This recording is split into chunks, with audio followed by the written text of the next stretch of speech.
Bak İlyas, Şahin bunun hesabını er ya da geç verecek. Sen kimsin de Poseidon senden emir alacak? Poseidon mu? Ben öldü diye duymuştum. Bizi rahat bırakacaklar mı? Beni devirmeden kimseye el süremezsin burada. Allah yardımcımız olsun.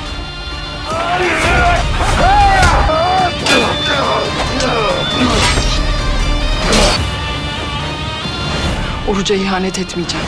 Oruç'a bundan sonra hak ettiği her şeyi vereceğim. İstediğimiz söke söke alana kadar ölmeye niyetim yok.